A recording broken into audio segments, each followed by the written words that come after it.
Imagínese usted que adquiere un videojuego, está por ahí en la tienda caminando y entonces ve un videojuego que a lo mejor su hijo le ha estado pidiendo que se lo compre.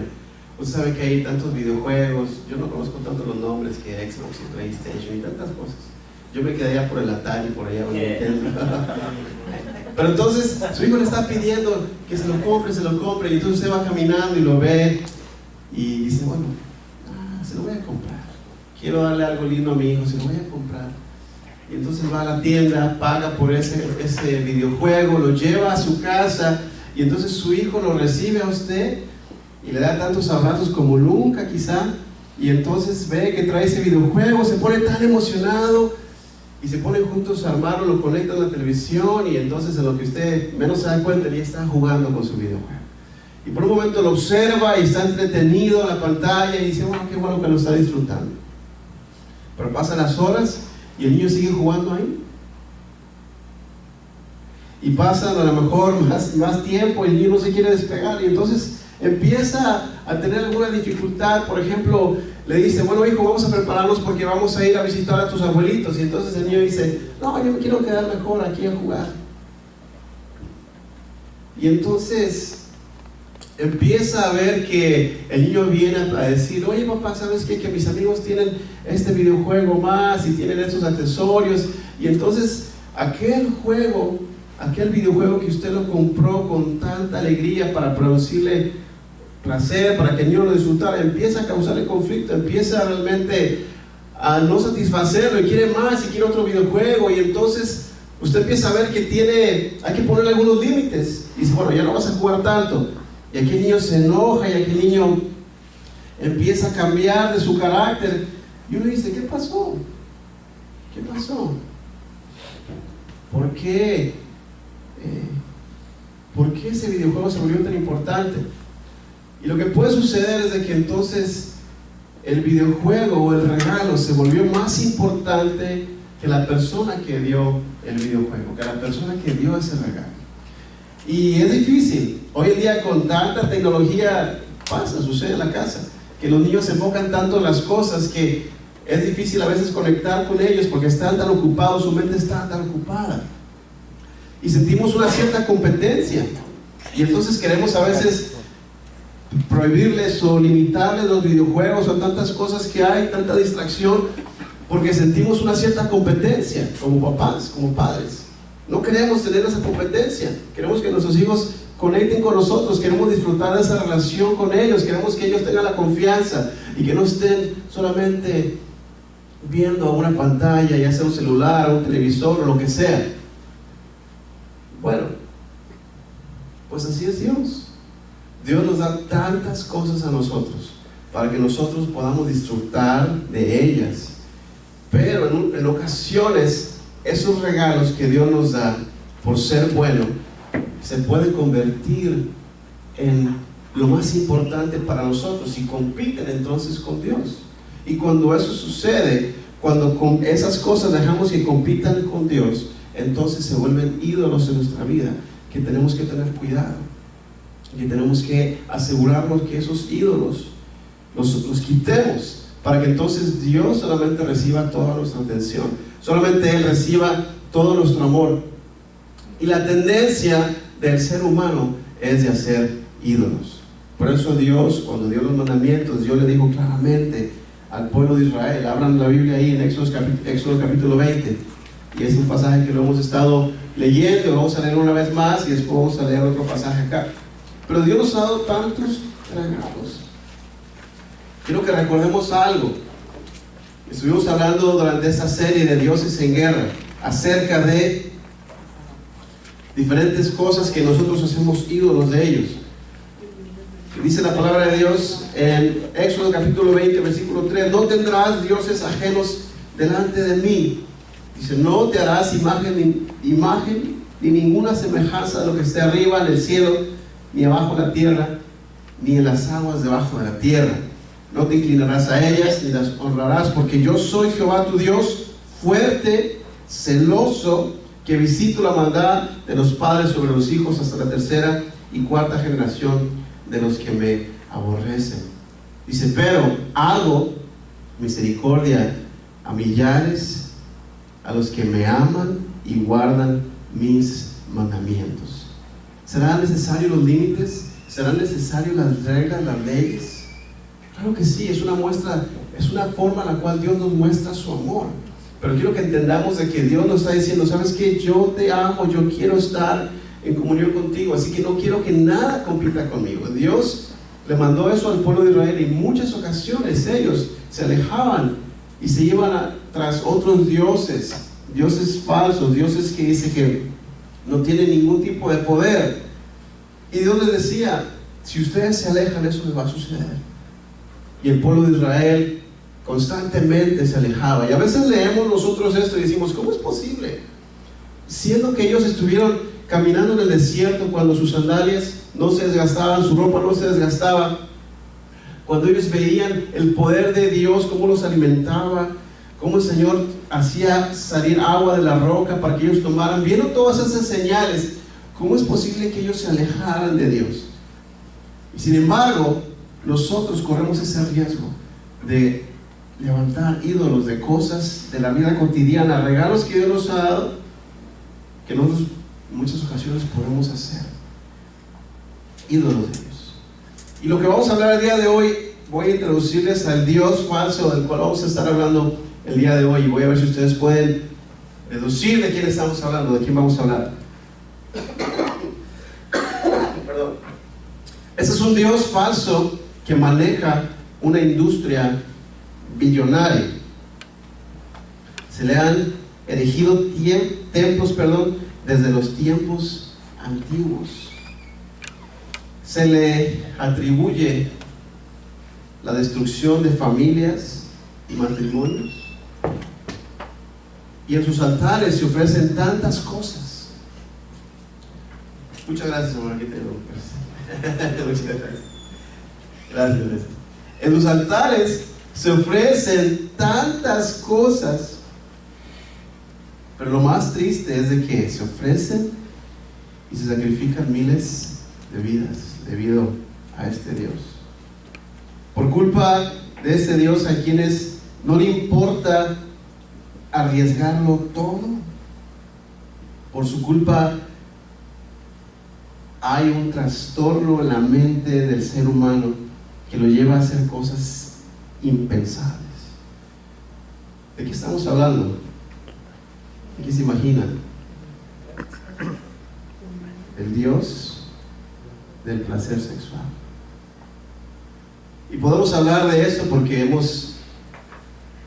está en la Biblia, es importante y es necesario. Y tenemos también a los niños, los jovencitos están ellos recibiendo también este tema de una manera que ellos lo puedan entender. Pero vamos a hablar acerca de lo que es el Dios del placer sexual. ¿Y qué dice? Bueno, ¿el sexo es malo? No, el sexo no es malo. Es un regalo de Dios. Es algo que Dios ha creado para el ser humano. Abra conmigo la Biblia ahí en Génesis capítulo 2 y vamos a ver lo que el Señor dice. Comparta su Biblia con la persona que está ahí al lado.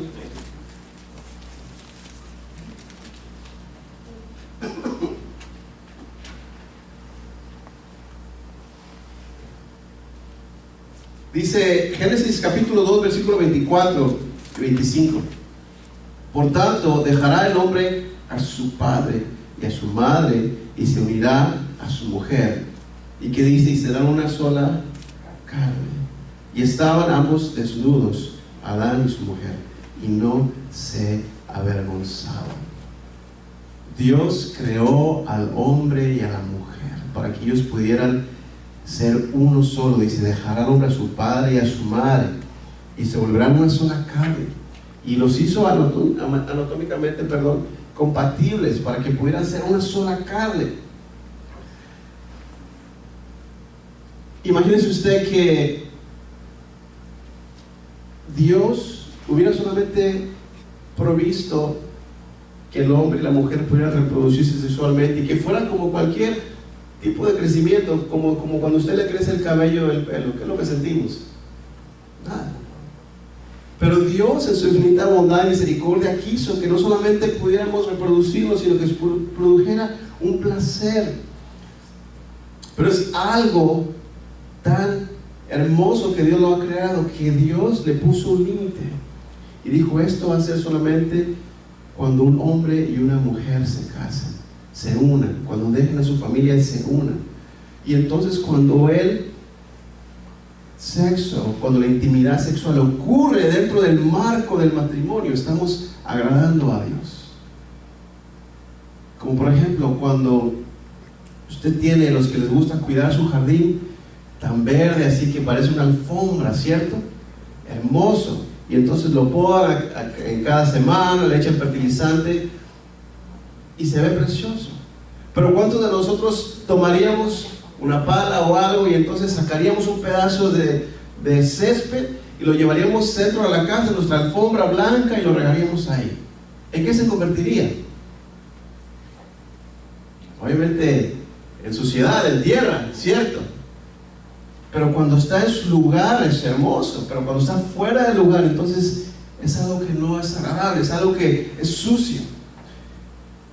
Y así es la intimidad sexual. Cuando está dentro del matrimonio, es algo realmente que nos une a nuestro esposo, a nuestra esposa, de una forma no solamente física, sino emocional.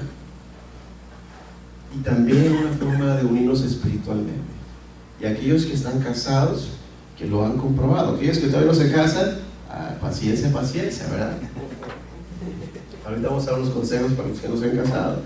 Sin embargo, esto tan maravilloso y tan precioso que Dios ha creado, el enemigo siempre desde un inicio ha tratado de desvirtuarlo, convirtiéndola en, para mucha gente, una obsesión.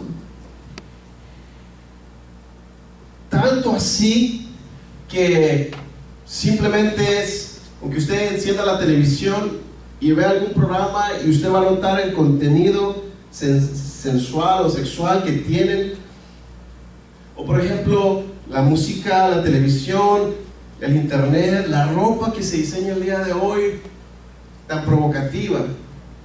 Tanto así que a mucha de la gente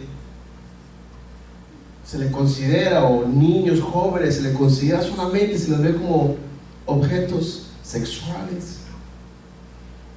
Quizá a lo mejor usted y yo no estamos al tanto, pero hay lugares en los cuales existen personas que trafican con jovencitas, que los hacen jovencitas y jóvenes esclavos sexuales, toda clase de perversión. Hay personas que se ocupan o se aprovechan de su posición de liderazgo, quizá incluso en organizaciones religiosas, políticas y todo, para poder obtener y satisfacer sus placeres sexuales.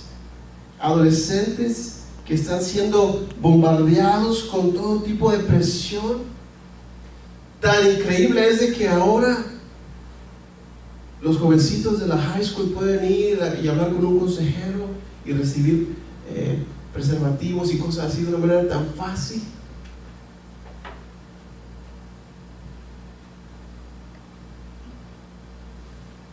Hay tanta perversión que esto ha causado cuando la gente ha tomado este regalo de Dios y lo ha convertido como en un ídolo.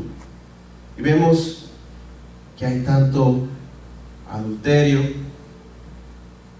Tristemente, eso es de lo que se trata todas las novelas. De que a aquel le gustó a aquella, pero estaba casado y se divorció y la dejó, y llegó alguien más, y entonces la traición, y hay tantas cosas. Usted solamente prenda ahí la televisión y lo que va a ver. Hay gente que abusa de su fuerza y abusa de otras personas sexualmente.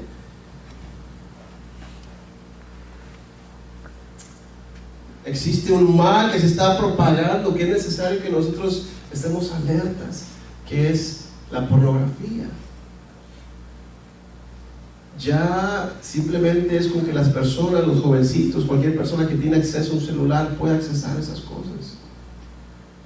Y a veces nosotros quizá tenemos miedo de hablar de estas cosas. Sin embargo, hay un riesgo muy grande, muy grande, porque denigra a la mujer y al hombre el plan maravilloso que Dios ha creado, y lo hace algo sucio y empieza a traer una perversión en la mente del jovencito, de los adultos, y le da una idea equivocada de lo que debe de ser realmente la intimidad, cuando Dios la ha creado para poder satisfacer la necesidad de nuestro esposo y de nuestra esposa. Pero cuando la gente quiere satisfacer solamente su placer sexual, su necesidad de placer sexual, eso es egoísmo. Eso es algo que se convierte en un ídolo.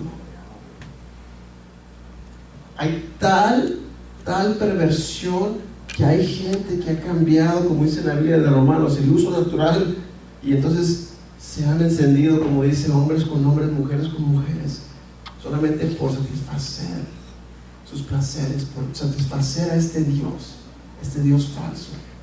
Y como decía, tantos y tantos bebés que son abortados en nombre de este Dios, porque los jovencitos no miden consecuencias y entonces no quieren la responsabilidad, solamente quieren el placer, y al momento de saber que están embarazados utilizan esta como una escapatoria fácil. Es un Dios que nunca podrá satisfacer el interior, sino que traerá un vacío, una condenación, y traerá muerte. Y a alguien le sucedió algo así, exactamente eso. Abra la Biblia ahí en 2 de Samuel capítulo 13. De entre los hijos de David, dice este pasaje que David tenía un hijo que se llamaba Absalón, y Absalón tenía una hermana que se llamaba Tamar, y se enamoró de ella otro hijo de David llamado Amnón, que obviamente eran de diferentes madres. Y entonces Amnón se enamoró de Tamar.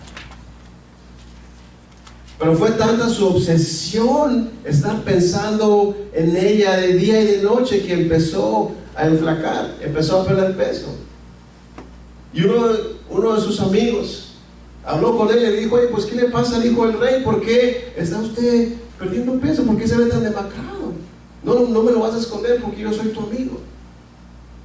Y él le dijo: amo a Tamar, la hermana de Absalón, pero como ella es virgen, yo no sé qué voy a hacer. Y entonces le dijo: no te preocupes, mira, lo que tienes que hacer es lo siguiente: tú haz como que estás enfermo, y entonces manda que el rey venga y te vea. Y una vez que venga el rey, dile: no, sabes que estoy bien, solamente manda a mi hermana, a Tamar, para que ella venga y me cocine algo, y entonces yo pueda sentirme mejor. Y así lo hizo. Se hizo el enfermo, y entonces el rey vino, lo vio, le dijo: no te preocupes, mándame solamente a Tamar para que ella venga, me haga aquí unas hojuelas, y entonces yo me sienta mejor. Así que el rey envió a Tamar, vino a su casa, y entonces lo vio, le empezó a preparar esa comida, y una vez que la había preparado, una vez que estaba lista, que se le iba a servir, le dijo: no, ¿sabes qué? No me la des aquí, mejor dámela en la alcoba. Y entonces cuando ella entró, Amnón mandó a sacar a toda la gente, y se aprovechó de la situación, y entonces la tomó, se asió de ella. Y Tamar le decía: no hagas tal pecado, solamente habla con el rey, y el rey no me va a negar a ti. Pero no escuchó. Fue tanta su obsesión que tenía, que entonces abusó de ella y la violó. Pero luego lo que sucede después de eso es algo tan interesante. Dice ahí,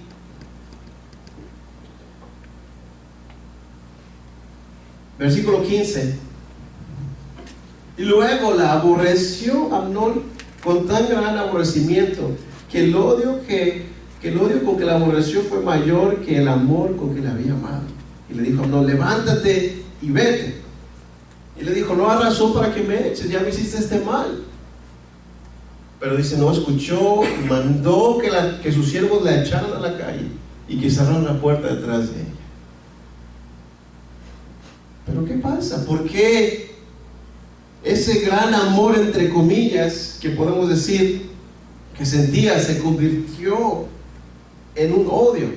Es que realmente no era amor. El amor, sabemos que dice la Biblia, es sufrido, es benigno, no tiene envidia, no es jactancioso, no se envanece, nada, no hace nada indebido. Dice, no busca lo suyo, no se irrita, no guarda rencor. Lo que él estaba sintiendo era una obsesión por el placer sexual. Que él pensó que una vez que lo tuviera iba a estar contento, iba a estar satisfecho, pero se dio cuenta que eso no le llenaba. Y así que la aborreció y la echó. Y eso obviamente trajo consecuencias. Si ustedes siguen leyendo la historia, después de eso llegó con su hermano Absalón y le dijo lo que había pasado, y Absalón se la dijo, ok, se la voy a guardar aquí. Pasando 2 años, invitó a Absalón a todos sus hermanos, y entonces convenció al rey David de que enviara a su hijo Amnón. Y cuando estaban ahí, le dijo a sus siervos, cuando ustedes vean que él se pone alegre, entonces maten. Y es así como murió Amnón. Y después eso eso causó que Absalón huyera, y entonces eso, que se rebelara. Y entonces ustedes pueden ver la historia, trajo gran división al reino, solamente por la decisión que Amnón tomó, habiendo podido esperar, habiendo podido aceptar la petición de Tamar de poderse casar con ella. Pero era tanta la obsesión que él tenía, que se dio cuenta de que el placer sexual no podía llenar su corazón. Así que nunca va a llenar el interior como el plan que Dios lo ha diseñado. Pero ustedes dirán, bueno, quizá a lo mejor a mí no me afecta eso. Y a lo mejor no es un ídolo en mi vida, y gracias a Dios por ello. Pero yo quiero compartirles brevemente para que entonces usted y yo estemos al pendiente, porque es algo que nos afecta de una u otra forma a nuestros niños. Los niños están siendo moldeados a este mundo, y si nosotros no tomamos el tiempo para enseñarles acerca de la sexualidad, el mundo lo va a hacer, los amigos lo van a hacer, los medios de comunicación lo van a hacer, YouTube lo va a hacer, Google lo va a hacer, Facebook lo va a hacer. Pero si tú y yo tomamos el tiempo para sentarnos y con la palabra de Dios explicarles el plan de Dios de una manera que Dios nos dé sabiduría, ellos van a crecer con el conocimiento adecuado. Sin embargo, es posible que estemos perdiendo la guerra en esta área, porque entonces los niños están creciendo y viendo lo que es malo como si fuera bueno, y lo que es bueno como si fuera algo anticuado y fuera de serie, ya que no se utiliza. Cuando a los niños se les hace ya normal y dicen, no es que tengo un amiguito que tiene 2 mamás, o no es que tengo un amiguito que tiene 2 papás. Pero nosotros debemos estar ahí. Los jóvenes el día de hoy, los jóvenes que están aquí, cuando sienten la necesidad y la urgencia de tener relaciones íntimas antes del matrimonio y deshonrar así sus cuerpos, sus familias, cuando realmente el plan de Dios es bendecirlos, y no piensan en las consecuencias que eso puede traer inmediatas de un embarazo no deseado, o las consecuencias que va a traer para su futuro esposo o su futura esposa. Hay tanto peligro hoy en día, como decía, en cuanto a la pornografía, que está accesible para todos y todas los jóvenes y señoritas, y que está transformando y está trastornando la mente de ellos. Y nosotros que tenemos hijos pequeñitos, 3, 4 años, 8, 10, si ahorita está así, ¿cómo estará en unos años? Así que tenemos que velar, tenemos que estar al pendiente de esto, porque es algo que nosotros tenemos que cuidar a nuestra familia. Tristemente hay muchos matrimonios que están siendo destruidos y desintegrados por el placer sexual, por este Dios. Cuando hay esposos, no solamente esposos, sino esposas que están siendo adictos a la pornografía, y cómo se siente la esposa de no poder competir con esas imágenes, o viceversa. Y entonces se vuelven cadenas que traen y encadenan a la persona, y se vuelve una adicción. Y es un Dios que no sacia, que cuando la persona empieza a probar, quiere más y quiere más, y no se sacia, y quiere más y quiere más. Cuando tristemente hay adulterio, cuando por una noche de placer sin medir las consecuencias el esposo o la esposa cae en tentación del pecado, sin medir las consecuencias. Y es como si estuviéramos poniendo todas esas cosas, toda nuestra familia, todo nuestro futuro en el altar de este Dios falso.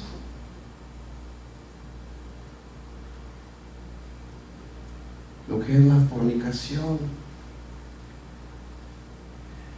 Algo muy irónico. Este regalo que Dios lo ha diseñado para traer la conexión entre un hombre y una mujer dentro del marco del matrimonio, cuando se convierte en un Dios, en lugar de traer una conexión, lo que trae es soledad. Cuando en lugar de ser un regalo y recibirlo y utilizarlo como Dios manda y produce placer, solamente produce un vacío. En lugar de producir satisfacción, solamente produce esclavitud. En lugar de producir intimidad entre el esposo y la esposa, solamente produce separación cuando se convierte en un ídolo. En lugar de producir unidad, produce divorcio. En lugar de producir confianza, produce desconfianza y transacción. Y como decía, la gente que pone todo sobre el altar del placer sexual.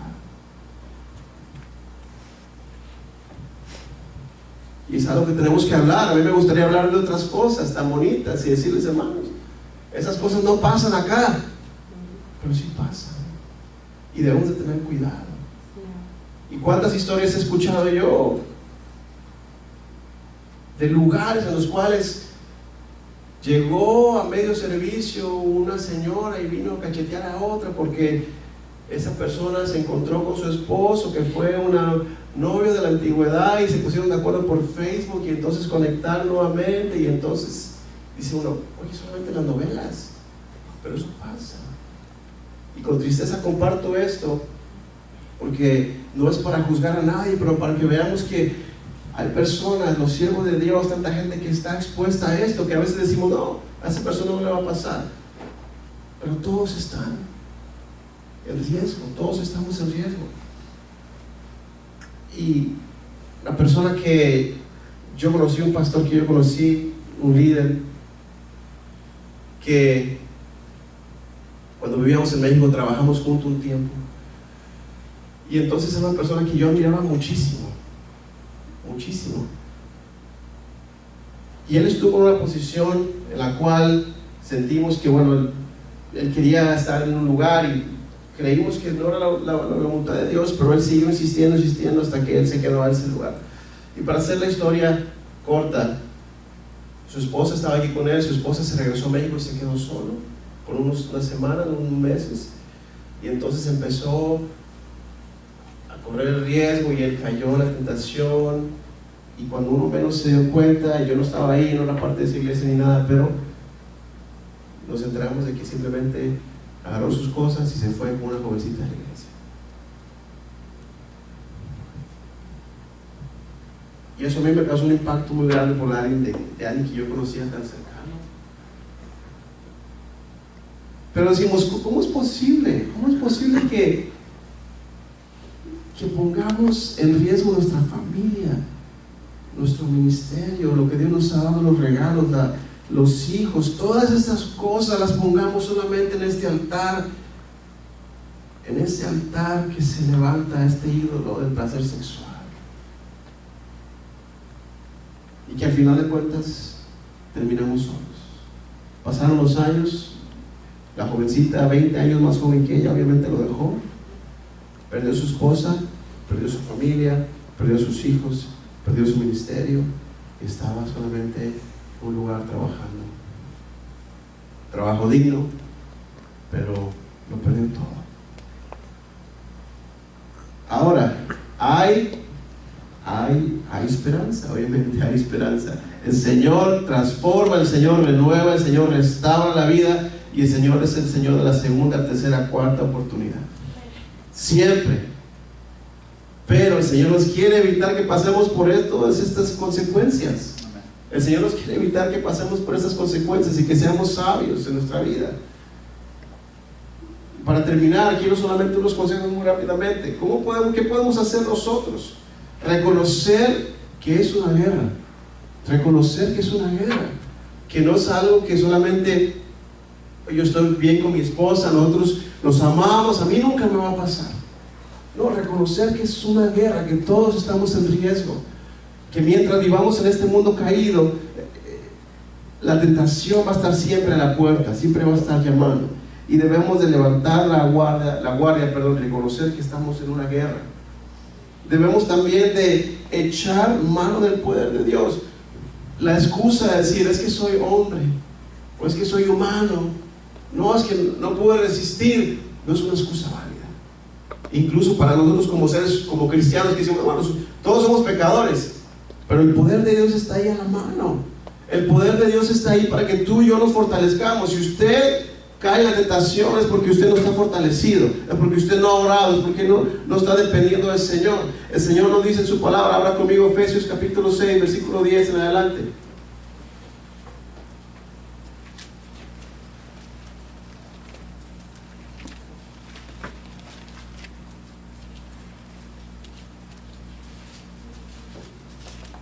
Efesios capítulo 6, versículo 10 dice: por lo demás, hermanos míos, fortaleceos en el Señor y en el poder de su fuerza. Y empieza a decir, vestidos de la armadura de Dios para que podáis estar firmes contra las acechanzas del diablo. Porque no, lean conmigo el versículo 12, porque no tenemos lucha contra sangre o carne, sino contra principados, contra potestades, contra los gobernadores de las tinieblas de este siglo, contra huestes espirituales de maldad en las regiones celestes. Así que el Señor dice, tenemos que reconocer que estamos en una guerra, pero nos podemos fortalecer para hacer frente al enemigo. Nos podemos fortalecer. Yo pensaba en esto y decía, ¿cómo, Señor? Lo podemos hacer con oración, con leer su palabra. ¿Sí? Es como si usted tuviera el mejor entrenador de boxeo del mundo. Yo no sé quién sea, pero digamos que usted lo tiene.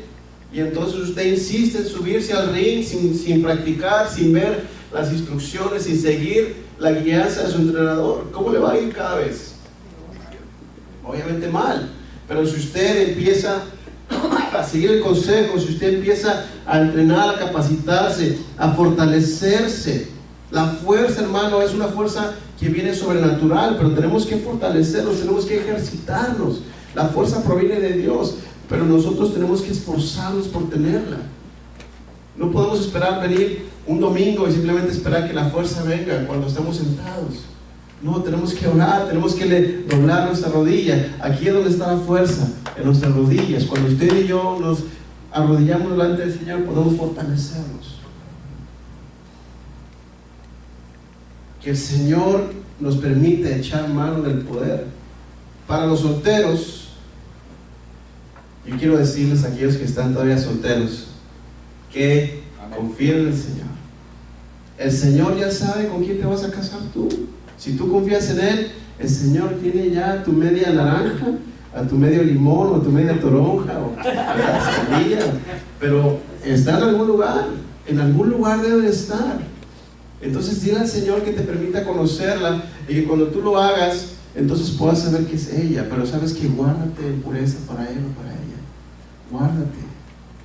Guárdate en pureza para Él o para ella, para que puedan disfrutar. Ahora, dice aquí, los casados, dice, sométanse a Dios, sometan su vida íntima al Señor en obediencia, y cuidémonos y procurémonos los unos a los otros. Está en la Biblia, hermano. Ahora conmigo en 1 Corintios capítulo 7.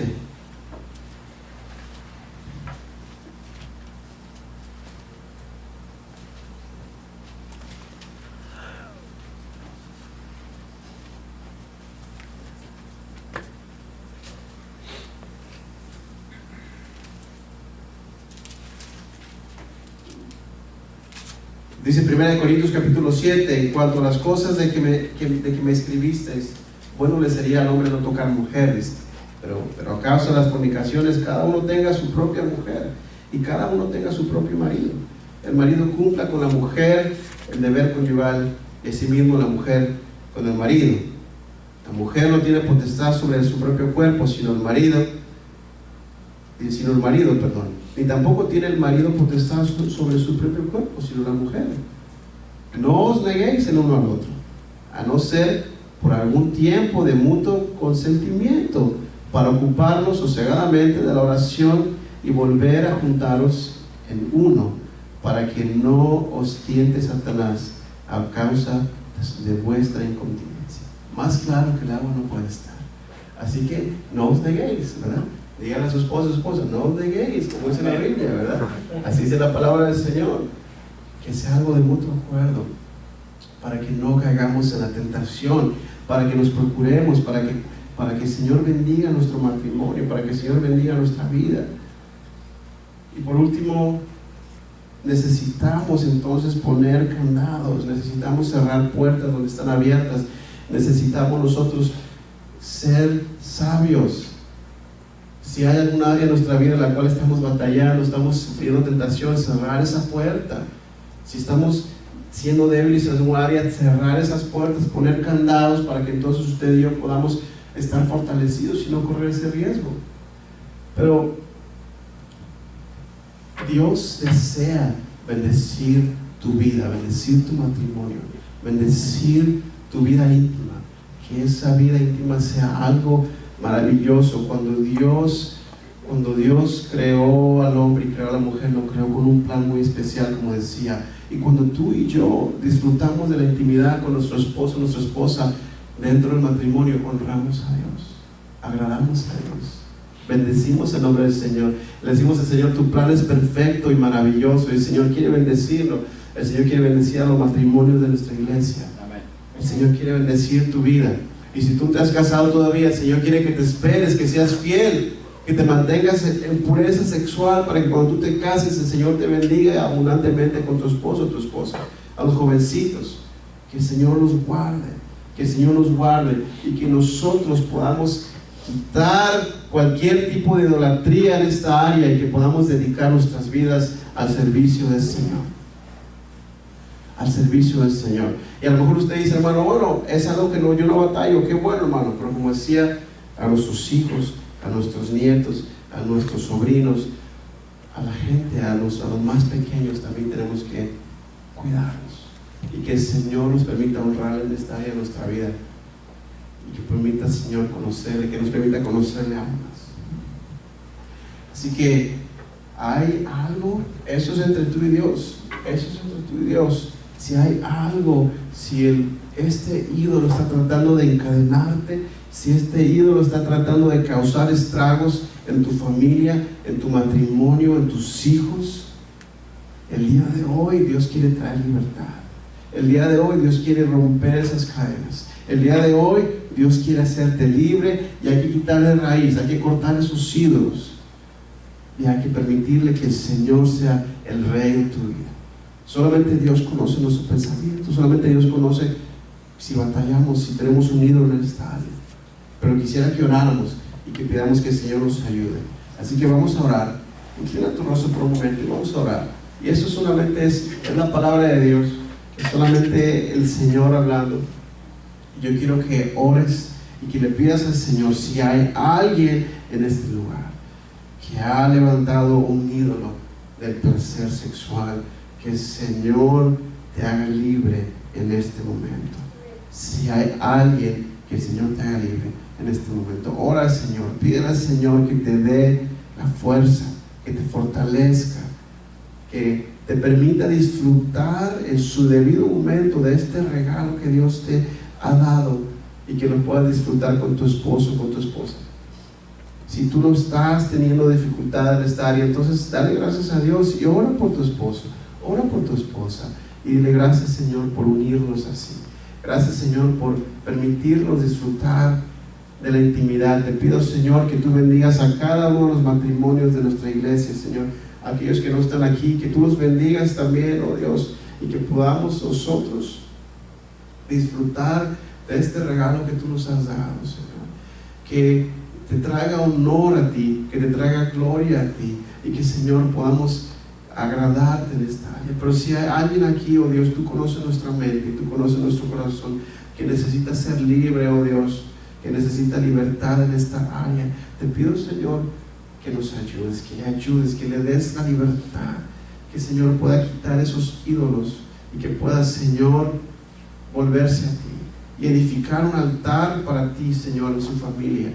Que tú te honres a través de su familia, que tú te honres a través de sus relaciones, y que, Señor, transforme la vida. Señor, tú eres el Dios de la segunda, tercera, cuarta, quinta oportunidad. Siempre nos das oportunidades y siempre nos quieres restaurar. Si hay alguien que necesita restauración en esta área de su vida, te pido que tú la restaures en este momento, que tú, Señor, traigas convicción, traigas fortaleza, y que, Señor, podamos vivir vidas cristianas que te glorifiquen a ti. Señor, te pedimos por los jóvenes, que los guardes de la pornografía, que los guardes de las tentaciones del mundo, que los guardes, Señor, de las relaciones sexuales fuera del matrimonio premarital. Señor, te pido que tú los guardes y que ellos puedan vivir una vida, Señor, cristiana, que te agrade. A las jovencitas, tenemos tantas jovencitas, oh Dios, que mientras están ellas recibiendo la administración a través de mi hermana Patricia, que ellos puedan entender el propósito que tú tienes para ellas, para ellos, y que, Señor, los guardes en santidad y pureza sexual. Señor, gracias te damos porque tú eres nuestro único Dios, y a ti es quien queremos darte la honra y la gloria, y no queremos que tengas ninguna competencia, que no compitas nunca con nadie, porque tú eres el único Dios verdadero. Bendice, Señor, a tu iglesia, bendice a las familias, y que el amor del Padre, la gracia de nuestro Señor Jesucristo y la comunión de tu Santo Espíritu sean sobre cada uno de nuestras familias, sobre todo tu pueblo, sobre nuestra iglesia, desde ahora y para siempre. Amén y